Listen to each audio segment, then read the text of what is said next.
Welcome back. Today we present our third lecture on consciousness, or how the brain instantiates and produces consciousness. Now, the history of this goes back quite a few years. In 1985 or so, Patricia Churchland, a philosopher at UC San Diego, wrote a book called Neurophilosophy. I still highly recommend this book, although it's now 30 years old. But she, in a very prescient way, predicted many of the things that we're dealing with now in looking at the brain and how it produces consciousness. In the first slide, we see here a quote that Patricia Churchland gave in an interview with the New Yorker in 2007. And she says, various philosophers today think that science is never going to be able to understand consciousness, she said in her lecture. And one of the most appealing arguments, I don't know why it is appealing, but it seems to be, is, quote, I can't imagine how you could get pain out of meat. I can't imagine how you could get seeing the color blue out of neurons firing. So Dr. Churchland then continues, now, whether you can or cannot imagine certain developments in neuroscience is not an interesting metaphysical fact about the world. It's not a very interesting psychological fact about you. So a very dismissive attitude, of course, and dismissing a wholesale objection in the vein of it's just not possible that a material object such as the brain, obeying the rules of physics, can ever produce consciousness. And as you recall, this is the task we have set for ourselves in this lecture series, to introduce you to approaches that scientists have pursued to do just that. In the next slide, I'll show you a paper that's also available as a clickable item in our presentation page to subscribers of this series. This paper is the foundation paper, really, cited frequently as the original impetus to the neuroscience of consciousness. And it's written by two people we have encountered before, namely Francis Crick, winner of the Nobel Prize for the discovery of the structure of DNA, and Christoph Koch, a neurophysiologist, neuroscientist at Caltech. And so this paper is entitled Towards a Neurobiological Theory of Consciousness, and it was written and published in 1990. So think about that. That is 27 years ago. This is really when things became acceptable, when the research began in looking at consciousness as produced by the brain, as a natural phenomenon, as a neuronal phenomenon. So today we will look at some approaches that have been taken to dissect and interrogate the brain in terms of what is the hallmark, what is the echo, what is the neuronal correlate of a conscious percept as opposed to an image that goes into the brain but is not consciously perceived. So this is then from the paper of Christoph Koch, and he suggested, together with Francis Crick, that one ought to start with the visual system because it's very well characterized and studied. The macaque-monkey system has been extremely well studied, and you see here the classical wiring diagram. As you start from the retina, the impulse flow goes to the lateral geniculus, the superior colliculus, then to the primary visual cortex V1, where initial feature extraction occurs, such as lines and so on, to V2, where further feature extraction is done, and V3, V3A, and here is a connection to the ventral stream. Eventually we wind up in the visual cortex here, the frontal eye field, and other cortical areas that eventually produce the visual image or integrate the visual image. Here is the inferior temporal cortex. So that was the proposal. Start with the visual system, and that's in fact what has been done.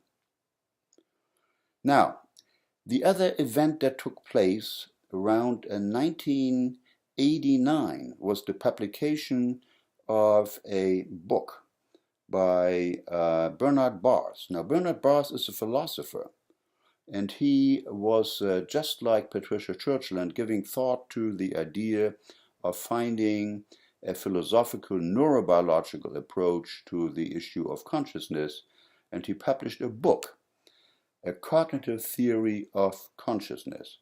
And he reviewed this book off and on. Recently, another extension of his book has been published in Amazon Kindle, where it is available for free. You can download his original book as well as his more updated annotations. So here is an incarnation of this book in the theater of the consciousness, the so-called global workspace theory. And he calls it a rigorous scientific theory of consciousness, appearing in a journal dedicated to consciousness studies, the Journal of Consciousness Studies, which has been around now also for about 20 years or slightly more. So this was then a metaphor, and I'll show you the picture here. It's a very apt and productive metaphor of scientific fecundity. It lends itself to exploration of various aspects of consciousness. So here's the proposal. When we become aware of a conscious content, it is like a searchlight in a dark theater illuminating one actor on the stage.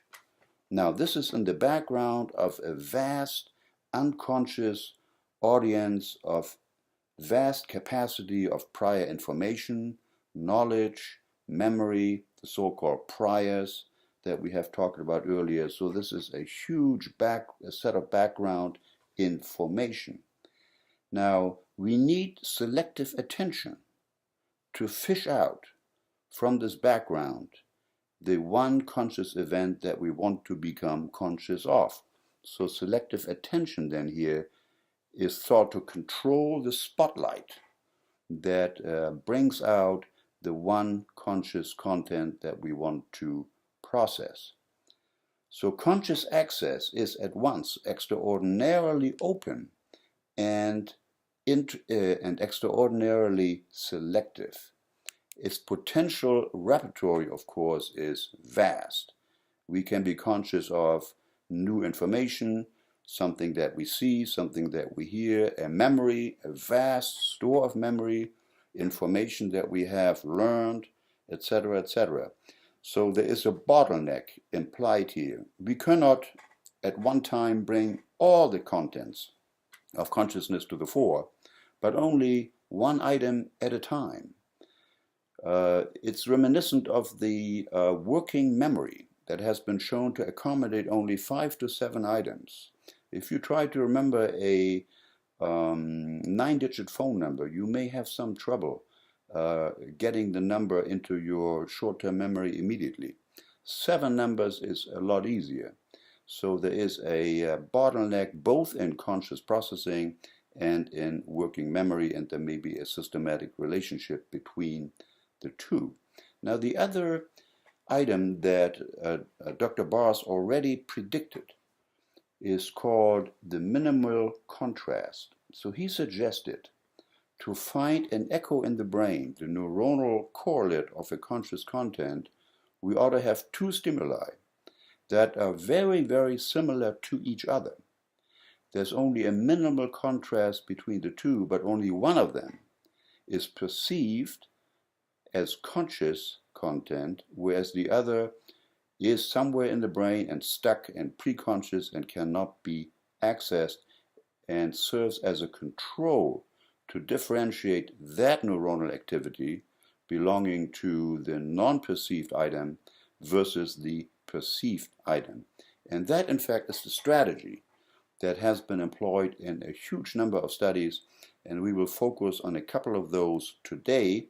Many date back a few years, primarily by Dr. Stanislas Dehaene in Paris, France, where he is a member of the French Academy. And one recent paper that just appeared a couple of weeks ago in the Proceedings of the National Academy of Sciences, in other words, in the late month of March of 2017. And there is an interesting relationship between the old work and this new one, and we will focus on this development in this presentation.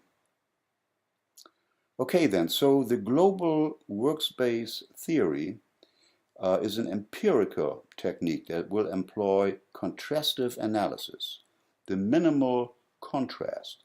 This has now become a routine approach in neuroscience. So the global workspace is then a functional hub, in a sense, of binding and propagation in a population of loosely coupled signaling elements. The global workspace architecture recruits many distributed specialized agents in the brain to cooperate in resolving focal ambiguities.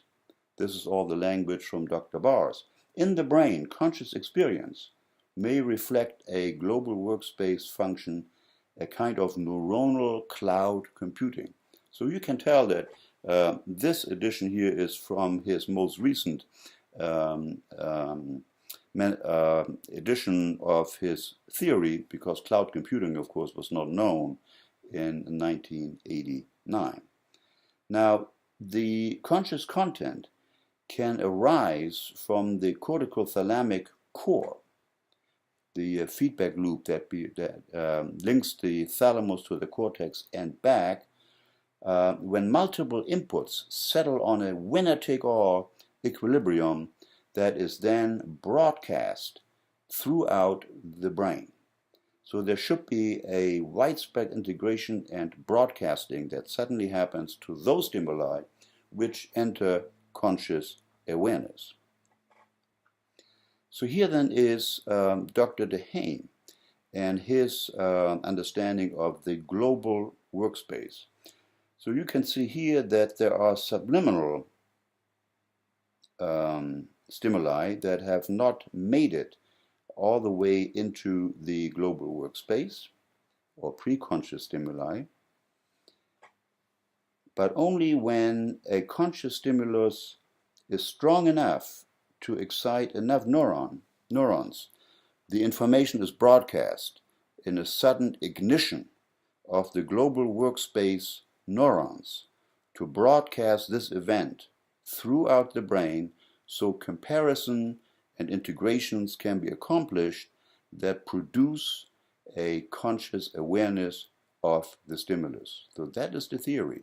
When this ignition takes place, that is tantamount to the content becoming suddenly conscious. It's an all or none phenomenon, and it predicts a nonlinear event, namely a slow accumulation here in preconscious learning and a sudden nonlinear function, such as this, that would ignite with enough power the global workspace to produce a conscious event.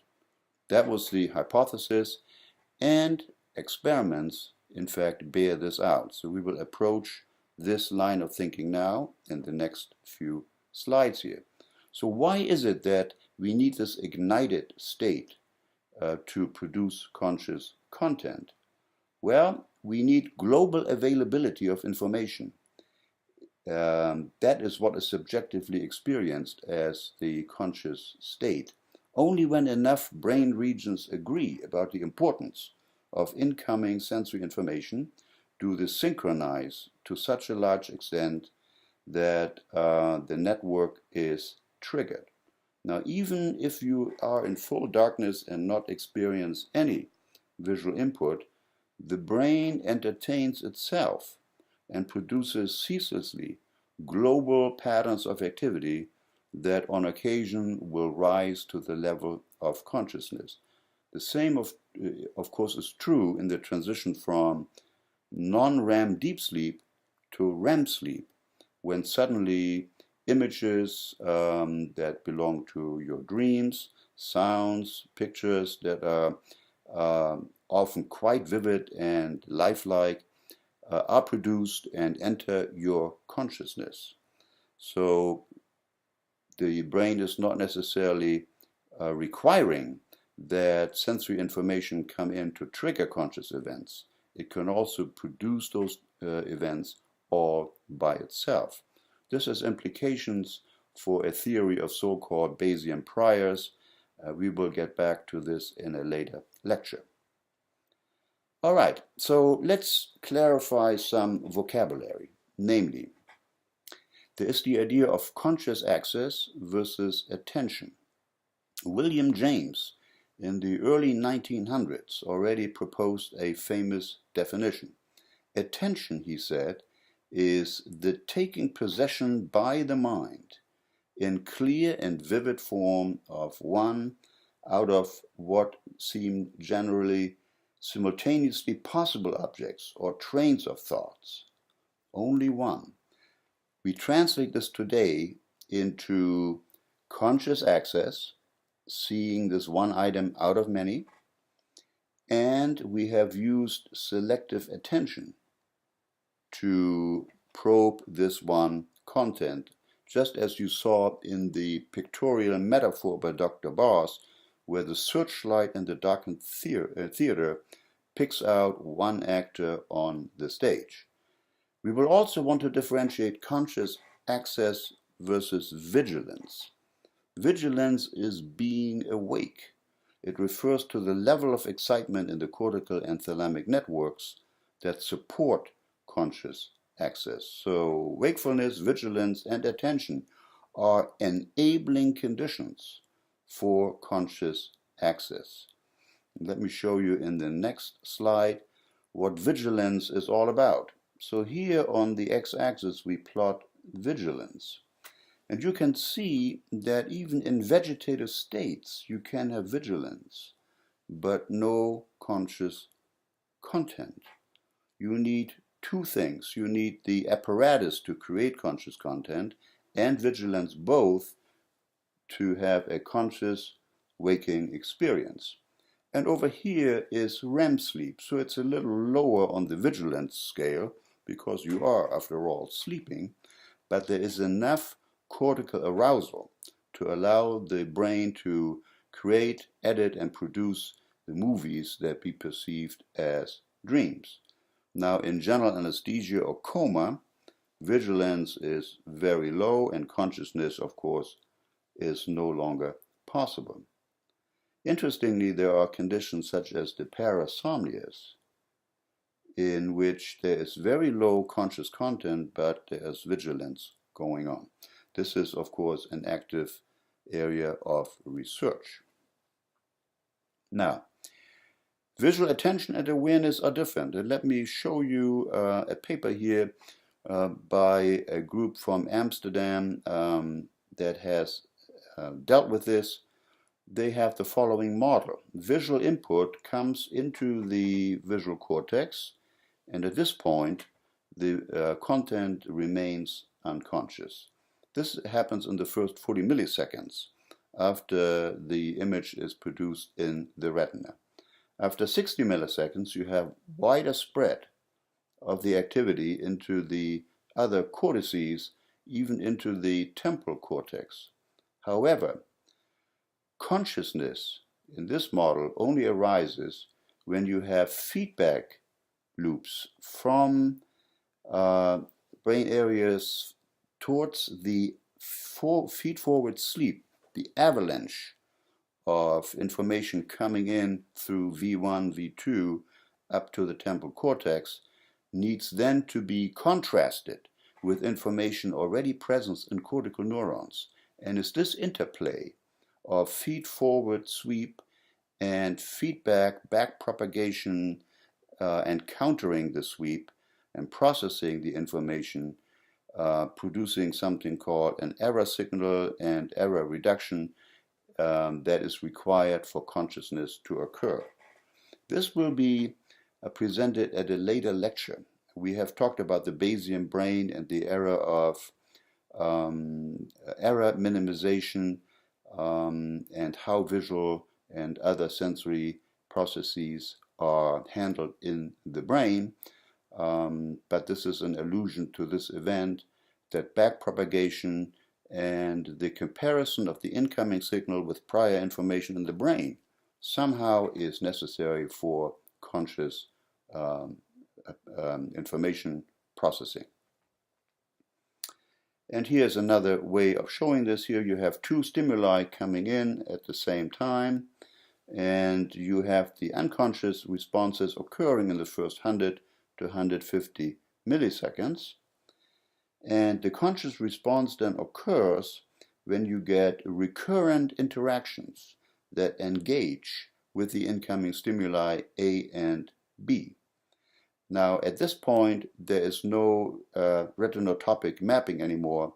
Working memory may also be involved, and iconic memory stores can now be created from this conscious content. Okay, so top-down amplification is also mentioned by Dehaene. This is the second stage of visual processing. On trials in which stimulus perceived consciously, bottom-up and top-down inputs reinforce each other until a broad network of cerebral areas become ignited versus via long-term distance connections. So this is Dr. Dehaene, and here is a link to a YouTube video. He is quite an interesting lecturer, and I encourage you to view his lecture on his work. He's quite a prominent researcher in the field of how the brain produces consciousness, and his work is almost entirely focused on dissecting in exquisite detail how visual input becomes conscious in the brain. So we have already gone over his global workspace interpretation, and the next slide shows his prediction as to what should happen to a signal that we can detect in the brain in response to conscious versus non-conscious processing. So in subliminal processing, non-conscious, you get an early wave and then a later potential here at 300 to 400 milliseconds, the so-called P300, and even later events. As you approach higher visual areas, you approach conscious content now, and you see that this wave is increasing, and suddenly in the prefrontal areas is a sudden ignition of all or none discharges or integration of cortical areas here in the frontal lobe that are in some way critical for consciousness to appear. So again, we are still in the global workspace model that Dr. Dehaene cites frequently as the inspiration for his work. Now, I mentioned in the last lecture that machine learning or computer algorithms that implement neural networks have become increasingly important in neuroscience. This work that Dr. Dehaene describes has been done mostly with EEG, a multitude of electrodes, maybe 64 or 100 or more electrodes on the scalp, sometimes even intra-brain electrodes. And these signals, of course, are time series that are correlated with each other. So there is a multitude of statistical relationships in time among these electrodes, and no human can dissect these correlations. But what you can do is input these results into a machine that has artificial intelligence, and you can train this machine to detect certain features in the incoming signals and their various relationships to each other in statistical models that allow you to extract features that allow the machine then to predict what has happened in the brain and whether or not a stimulus has been perceived as being conscious or not. So there is a training phase, and you train this machine to develop so-called classifiers. And here you can see there is a training time, and various classifiers are being developed, which then later on in the next set of experiments allow you to decode the EEG signals. So the machine has learned what conscious perceptions look like in the EEG and what non-conscious perceptions look like, and it can make a call even without the experimental subject announcing that he or she has made a conscious percept. The computer, the neural network, can make the prediction. Yes, with this brainwave, you have experienced a conscious percept. And this in fact happens. So here is a typical experiment where the task is to see the number 9. Now the number 9 appears interspersed with so-called masks that show completely unrelated information. And you can vary the time delay between the percept that you want the subject to see and to report that he or she has seen this number 9. You can destroy the perception of the number 9, or you can facilitate the perception of the number 9 and then see what happens in the brain, what is the relationship of the number 9 having been perceived and the topographical brain activity, and what you see is described here. Namely, in the prefrontal cortex, you see the sudden ignition when the percept has been made supra-threshold. So subliminal information here is not perceived. You see these colors here at the bottom, and only as you approach colors of this nature here do you see the percept.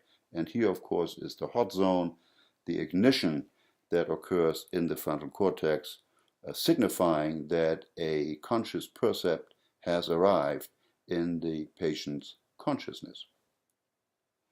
So here then is what this magic classifier has to say, the artificial intelligence machine. And it can make the call.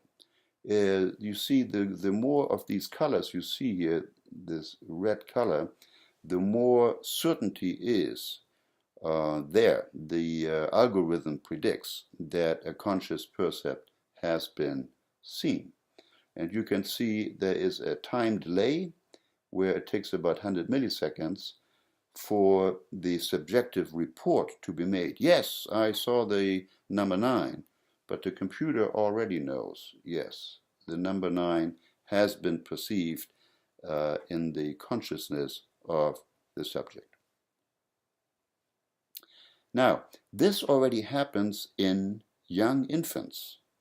Now, the time delays are somewhat longer, indicating that the system processing this is not quite mature.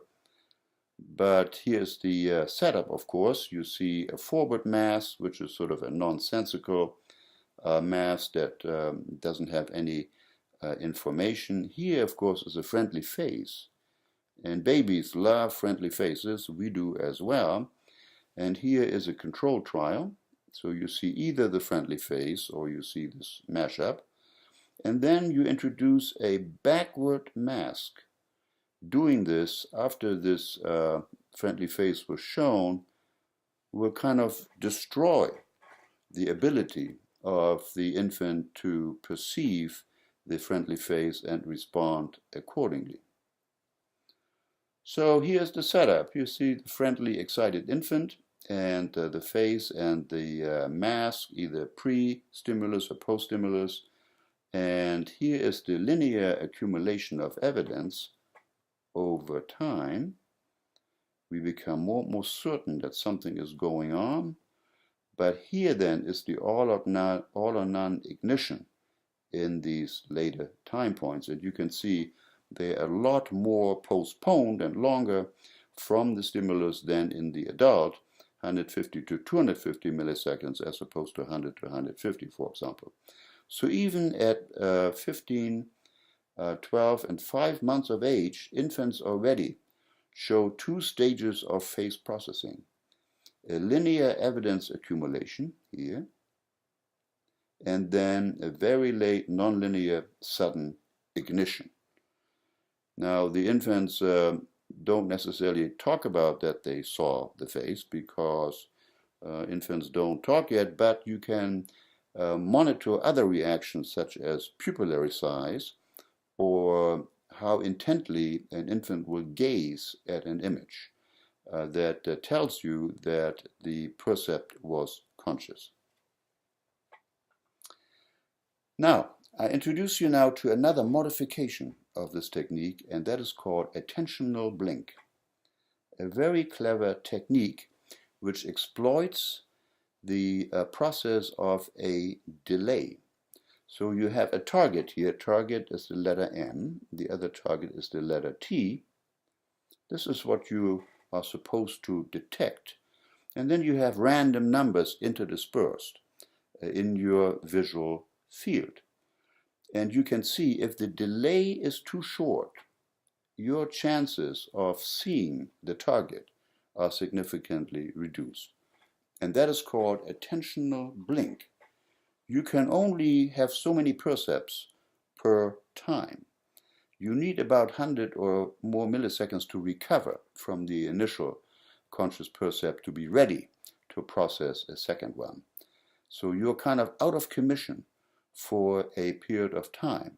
And you can use the attentional blink period to probe what happens in the brain during the attentional blink if the brain is fed another image or another piece of information. So what we do then is we show you an image. Visual targets or visual masks are used again, and we have a stimulus onset asynchrony here, SOA, from 200 to 500 milliseconds. So that allows then for attentional blink and a more physiological time to process information. And the prediction is that something like this should happen. There should be a sudden nonlinear curve that allows for global ignition of the global workspace, a nonlinear phenomenon. And here is the setup. So we want to find the number 5 at T2, and we want to find OXXO at T1, and we have other stimuli in the middle, and we can vary the time period in between. And so here's what we see. The prediction, in fact, is borne out. Unseen and seen stimuli have different dynamics. For example, in the anterior cingulate, this is the unseen event, this is the seen event or conscious event. It also is true in the dorsolateral prefrontal cortex, in the medial temporal cortex, and in the anterior cingulate here as well, conscious, non-conscious. So this then indicates that during the attentional blink, information will not be processed broadly into frontal regions to the extent that a perceived stimulus is. And that, of course, is borne out by the behavioral observation that subjects don't perceive the item during the attentional blink period, which in fact correlates with the waveforms that we see here, which tend to corroborate the global workspace ignition model. So let me show you a movie here.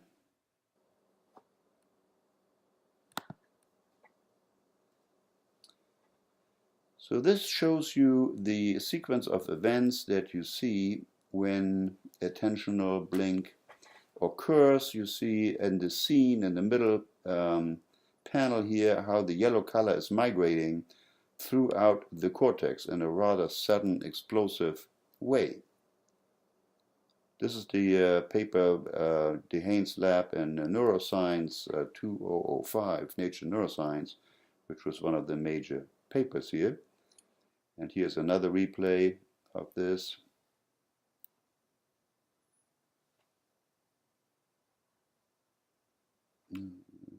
There's some more here, so let's watch a little longer. And so you can see here that's Dr. Dehane, of course, explaining this work. Let's have it go through maybe. So here again you see the visual cortex V1 igniting, temporal cortex is coming online, and the signal is then broadcast to the frontal cortex in a rather explosive fashion. So this is kind of a visual presentation of the data. Okay, so that was the state of the art. It is the state of the art for many labs. But here is a new wrinkle. This is the paper that just appeared in the Proceedings of the National Academy of Sciences from a group in Amsterdam, I believe. And again, here are two interesting features utilized to probe two aspects of consciousness, namely perceptual integration with and without conscious access. The technology used is a very interesting type of stimulus, namely the so-called Canizas stimulus, or a Canizas triangle. I will show you these in just a minute. The other aspect is, again, the employment of attentional blink and machine learning and artificial intelligence to interrogate the time series produced by the EEG to find classifiers that will allow you to determine whether, number one, a conscious percept has been integrated in the brain, and number two, whether this integrated visual percept has been perceived in consciousness. All right, so here's the abstract of the paper, and it talks about the idea of perceptual integration and using the manipulated access for consciousness in the attentional blink. So the attentional blink impairs conscious decisions about the presence of integrated surface structures from fragmented input. These are the triangles I will show you in a minute. However, despite conscious access being impaired, the ability to decode the presence of integrated percepts remains intact, as showed through multivariate classification analysis of EEG data. So let me show you the funny stimuli that are being used. Now, this is a triangle that is not really there. See? This triangle, it's a visual illusion, but it stands out in your mind. You can see a triangle that your brain infers from the rest of the visual stimulus. And in fact, the triangle seems to have increased brightness when compared to the surrounding areas. So here would be a control stimulus where this event does not take place. Here's another example. Here all the lines are connected, and here is the inference that your brain makes that there should be a pentagram in the center of this image. Here's yet another one. And in each case, this percept needs to be integrated. So it needs to be extracted by the brain from the other features that are present in the visual stimulus. There is an extraction and a composition aspect to this, because the percept is not real. It doesn't exist. It is made inside your brain. It looks totally real to you, but of course it's not. You can tell that you infer the presence of these structures because of the surrounding aspects of the stimulus being so suggestive that your brain says, okay, I see a triangle or I see a pentagram here. Okay, so here are some control masks. We talked about visual masking. This is also employed here. That kind of look similar, have similar brightness and features of the real stimulus, but are sufficiently different. So what this experiment then does is determine two things. Number one, does the brain extract the virtual Canisa figure from the stimulus? And number two, does the subject consciously perceive this stimulus? So here's the setup. We again have the presentation of the stimulus and different time frame, T1 and T2. And we have our target here, 3 targets, and here are 3 controls, which look very similar, but do not produce this particular optical illusion or this particular visual construction in the brain. So here we go. We have a stimulus, we have variable intervals here, so-called jitters, and then we have the target that we see here. So subjects were required to press a button whenever any black target would repeat, regardless of whether this target contains the Canisa or not, while ignoring the red distractors. So this is then a task that allows to train the artificial intelligence classifier using a signal that is not contaminated by response mechanisms, decision mechanisms, and or the percept of the control or the Canisa type percept. So we expose the machine learning computer to a whole bunch of these trials while the EEG is being recorded, and the machine learning algorithm can then determine what are the critical features that can be extracted, the classifiers that differentiate the integration of this structure and the conscious perception of this structure. And as it turns out, the classifier becomes very, very accurate.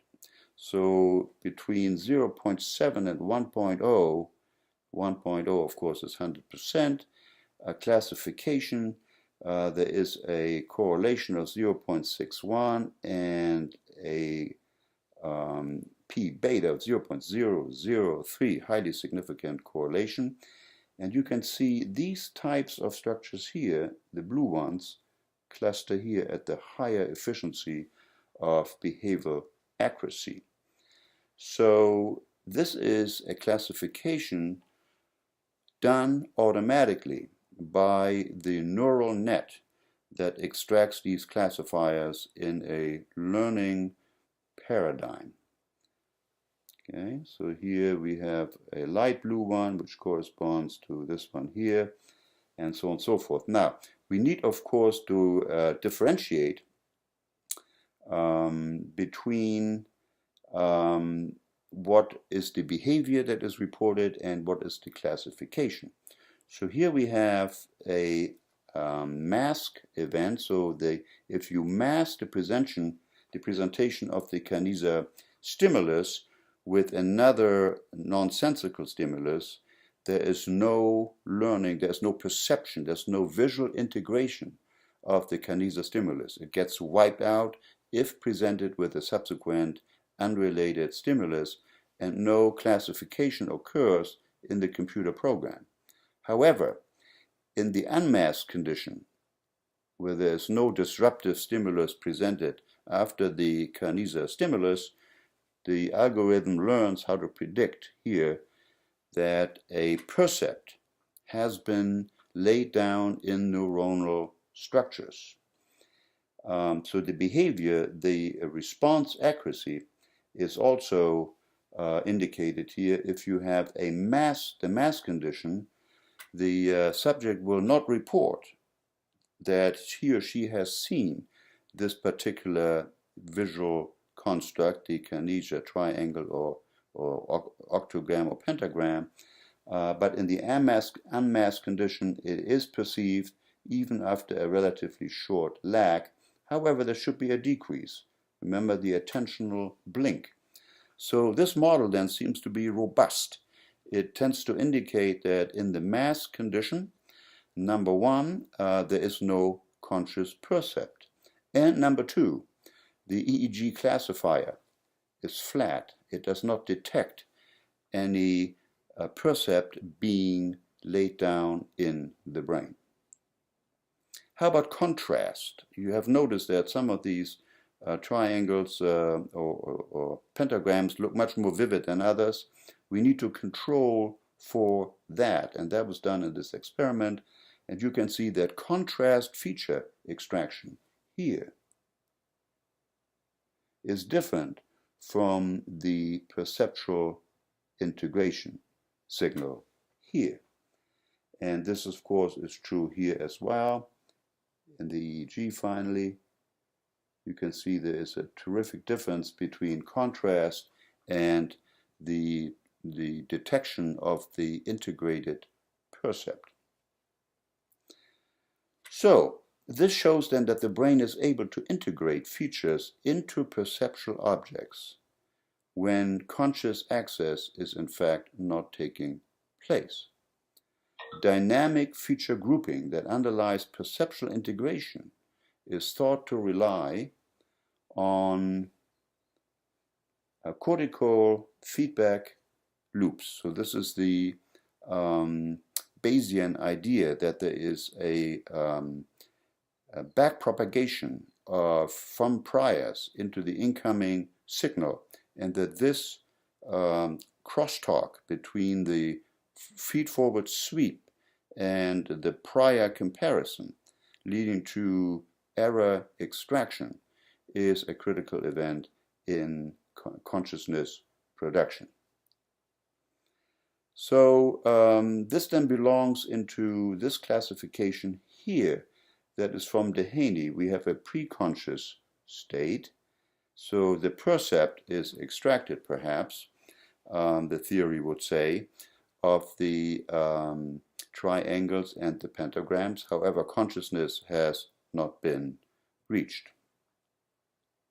So here are the references that substantiate all of this. These are clickable, and many more that you can consult if you are a subscriber to this enhanced content. So what have we learned today? We have learned that we can manipulate access consciousness by employing the technology of the attentional blink. We can sneak in percepts into the brain that are at the threshold of conscious perception, but may or may not reach conscious perception. And it appears that conscious perception is linked to a sudden ignition of vast neuronal assemblies that can put this stimulus into a larger context and produce consciousness. Or perhaps in the latest paper here, what may be required is backpropagation and a crosstalk between the forward sweep, the avalanche of information coming in from the senses, and a crosstalk with prior information that leads to the error detection in the Bayesian brain model. Okay, so this concludes this lecture, the third lecture on consciousness. The next one will deal with a different approach, namely the integrated information theory by Giulio Tononi, recently adopted by Koch as well. And this integration then promises a theory of everything, really, of consciousness. It's also based on some rigorous mathematics that would allow us to put consciousness firmly into the realm of physics, where models in the end have to be expressed in equations, and the equations have to lead to predictions that can be experimentally tested. So thank you very much for your attention, and we'll see you soon for yet another lecture, number 4, on consciousness.